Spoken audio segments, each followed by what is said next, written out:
Everyone, it's Chris Valesky with TCM Hub doing another smart class. Uh, Quick little disclaimer, this is for educational entertainment purposes only. Read that at your leisure.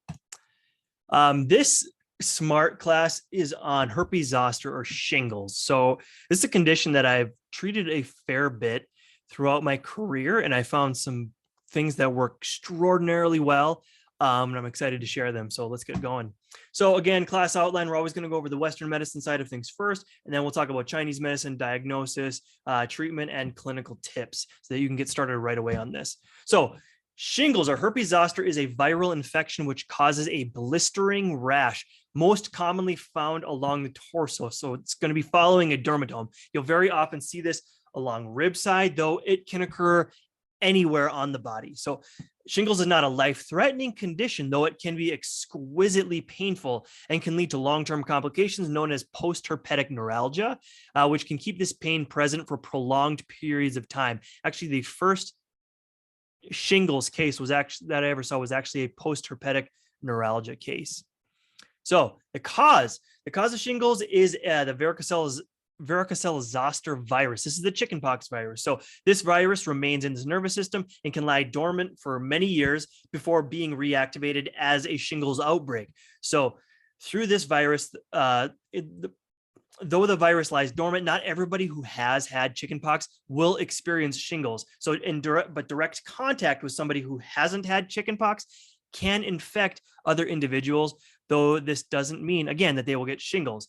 So if they haven't had chickenpox, they might come in contact with somebody with shingles and get chickenpox, but it doesn't mean that they're necessarily going to get shingles. So symptoms: burning, numbness, tingling, itching, and pain along the nerve pathway. This pain often will begin before the rash starts to form. There can be skin sensitivity. It can be extremely severe in some cases. It can be the rash will follow a nerve pathway, as I mentioned before. Blisters, which contain fluid and will rupture and crust over along this pathway. And then possible other symptoms can include headache, fever, fatigue, and light sensitivity. Now, if the shingles affects the facial nerve, this is known as Ramsay-Hunt syndrome. Some people will come in and they won't say shingles, they'll say they have Ramsay-Hunt syndrome. But this is basically, it's called herpes zoster oticus. Now, this can be extremely painful. The first person I talked to who had this described it as a 10 out of 10 and say it made them question living. Essentially, it was so painful. It can cause facial paralysis or Bell's palsy. Not only that, but it could cause hearing loss in the side that's affected. So if it affects that ear, it could cause hearing loss. Now, the primary diagnostic method is on the presenting symptoms. So generally, when people come in with this pain that starts and they're starting to get a rash, that's generally how diagnosis is made, though they can take samples of it for lab testing as well.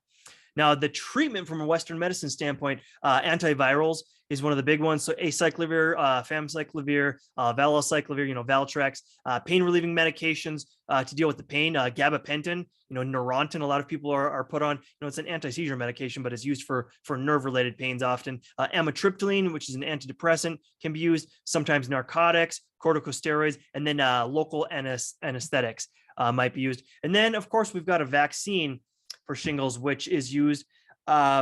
I've met plenty of people that have had the vaccine and still had shingles infection or shingles outbreaks, rather. So I can't speak to the efficacy of that in particular. Now, the complications of shingles, post-herpetic neuralgia, as I mentioned before, this is a nerve damage from a shingles outbreak. This pain can last very long term and it can be extremely painful. This first case that I mentioned of post-herpetic neuralgia, it was a lady in her 70s, if I recall correctly. And she was in so much pain that she came in wearing a silk shirt and almost immediately asked me if she could remove her shirt during the intake, because she said just the touching, her shirt touching her skin where the shingles was, where her neuralgia was like a 7 out of 10 pain. So we conducted an interview with her in her bra, and she was very grateful for this, actually. Ophthalmic shingles. So if you get a shingles outbreak in and around the eye, this occurs in about 10 to 20% of people with outbreaks. This can lead to scarring or even loss of vision. And it is the only place in the body where shingles can actually cross-infect the other eye, which could lead to total blindness if it gets severe enough. So again, a very, very important thing to take care of very quickly. So from a Chinese medicine standpoint, shingles, Sichuan chuang, snake string sores. There's a variety of other names for it in Chinese if you want to look it up. For purposes of this webinar, I didn't include them. But basically, it's a combination of factors that come together to create this issue. So it can be external contraction of evils. This is basically chicken pox, external contraction. Affect damage. This is emotional damage, largely liver depression with depressive heat. I see this in virtually 100% of my shingles outbreak cases. Unregulated diet. Again, I see this in virtually 100% of my shingles outbreak cases. Taxation. Again, almost 100% of the people that come in with a shingles outbreak have some form of taxation combined with affect damage and unregulated diet. And then enduring disease and aging. The better portion of this population is aged, 40 or 50 plus.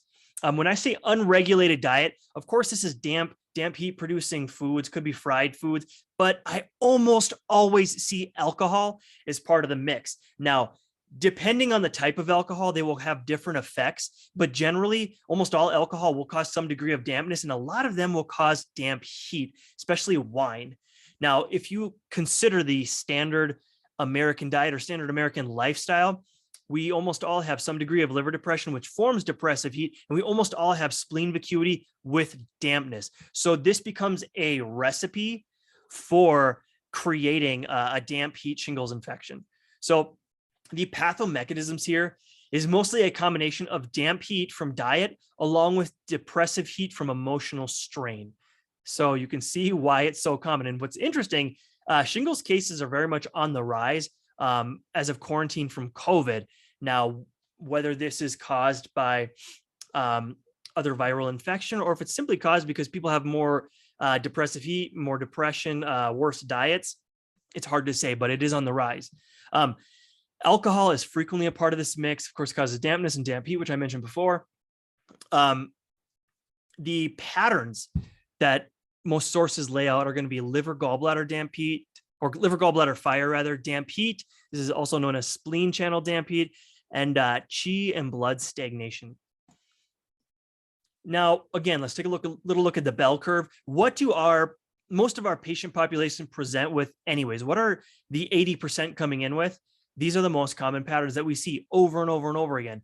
Liver depression, chi stagnation. Again, there's our affect damage, depressive heat, and spleen vacuity, damp phlegm. Again, here we've got this whole complex, which lends itself to damp heat, blood vacuity, and blood stasis. So of the patterns that I mentioned in the previous slides, we have got all but about one of them that are probably likely for our shingles cases. So you can see that our shingles cases just fall into the bell curve very, very nicely. Now, liver gallbladder fire. This occurs to some degree in almost all shingles cases, though I personally don't find it that common in its pure presentation. I mean, to have people coming in and their tongue is blazing red with a yellow coating and their pulse is rapid and like a volcano in the left guan, I do see that sometimes, but most of the time, I don't see that in its pure presentation.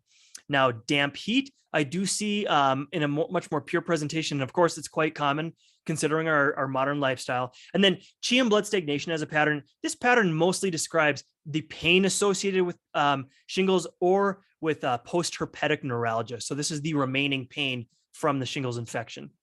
So differentiation is actually quite simple here. I'm going to actually show you a trick that I use in the clinic for virtually all of my cases, which is going to grossly simplify everything for you.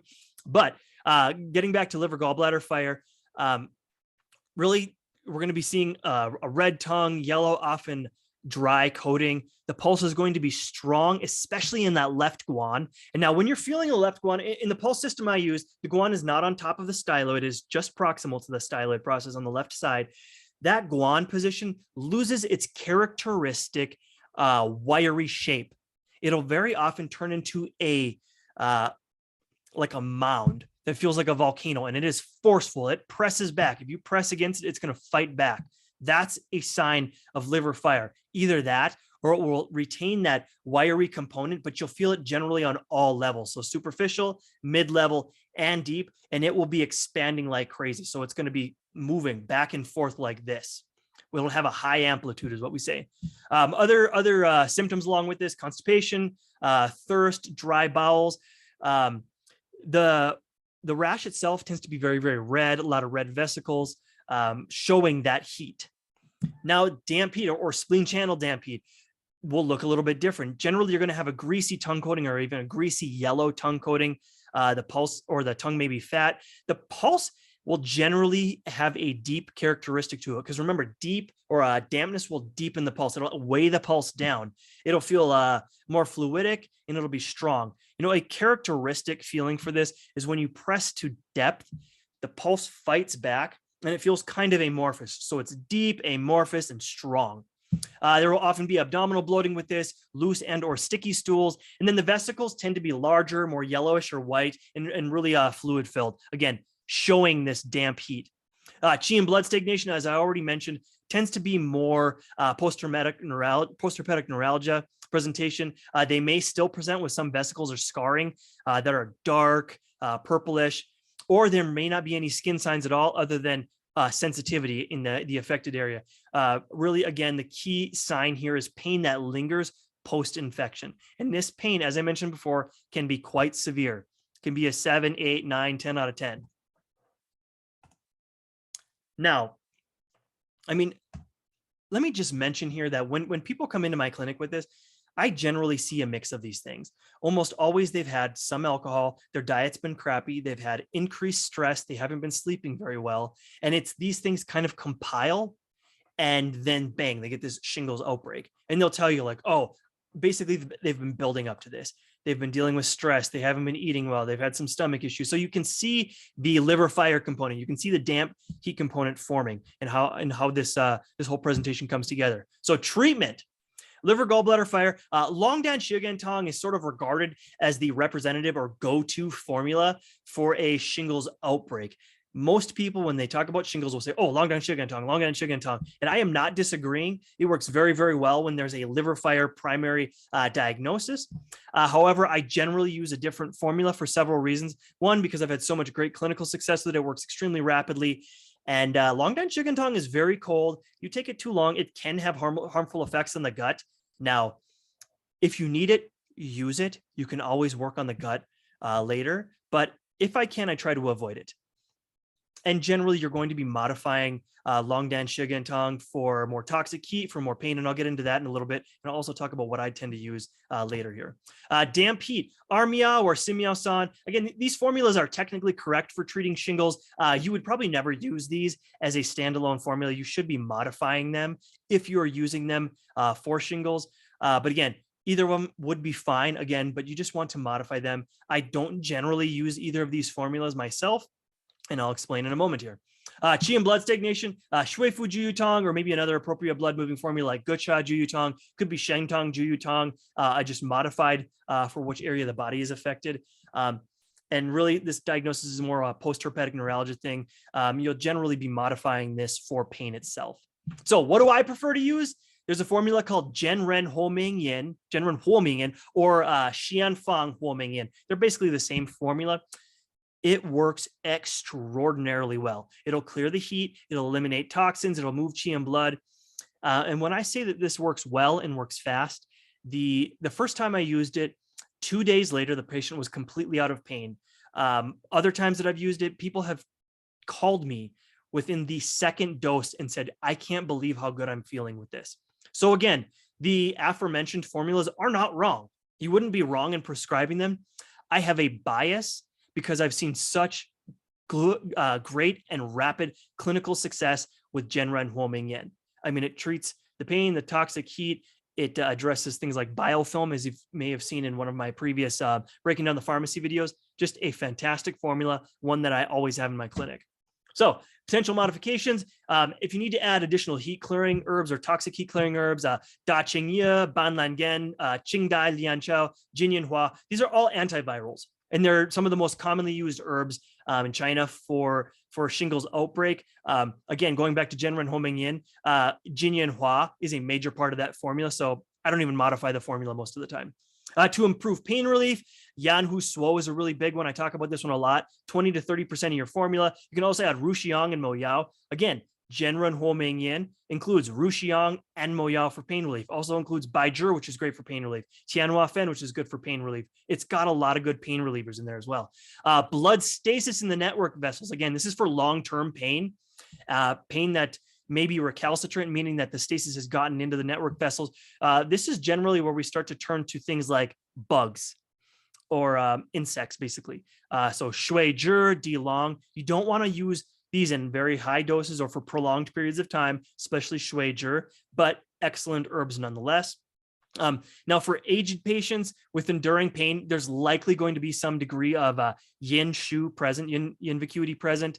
And when you really think about this, when you've had a long-term nerve issue or something that has damaged nerve or caused maybe even some damage to nerve sheath, some demyelination, this is yin vacuity through and through. So you may need to utilize a yin vacuity formula for a period of time to help boost or nourish yin, like Luwei Di Huangwan, Zhibai Di Huangwan.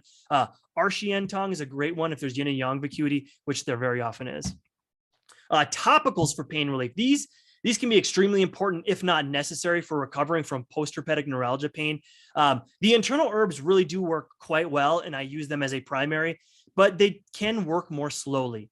If you add, a good 30 grams of Yan Hu Suo in there, it can work pretty fast, but having a good topical handy can be a game changer. It improves clinical outcomes. And let's face it, this condition is extraordinarily painful. We want to do everything in our power to get people out of pain as fast as possible. So I do recommend some topicals. First and foremost, we've got these botanical EZ formulas. This is a Yan Hu Suo topical. It's made by Elise Britton. These things are fantastic. She uses very high quality Yan Hu Suo. She's even cited case studies for me. One where I think somebody had like 45% of their body with a shingles outbreak and just awful pain remaining afterwards. Using her Yan Hu Suo topical was a game changer for this particular person. You can go to her website. Be sure to ask for wholesale pricing for practitioners, because I believe the pricing on her website is retail.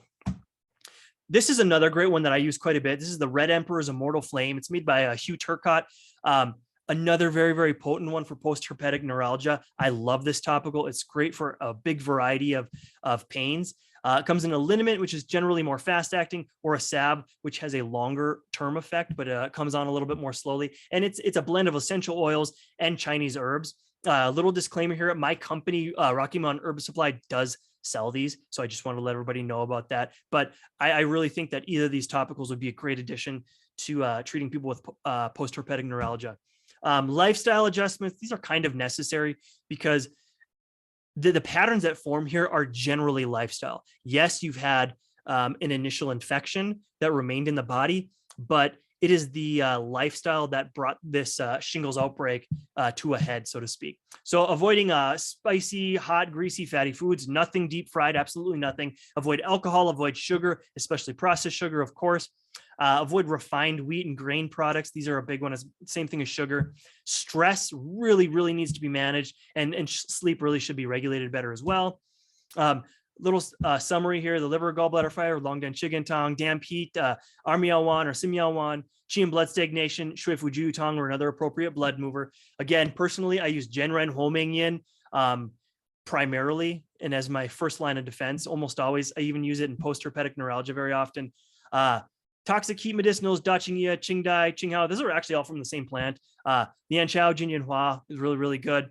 For more pain relief, you can add Yan Hu Suo, Ruxiang, Mo Yao. Again, Ruxiang and Mo Yao are in Zhenren Huoming Yin.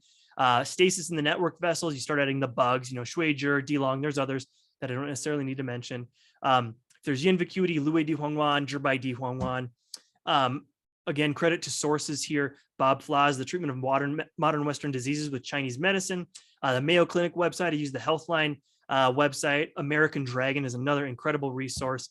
That's it for this one. Hopefully you can have a good takeaway there very, very quickly. And we'll see you next time. Bye-bye.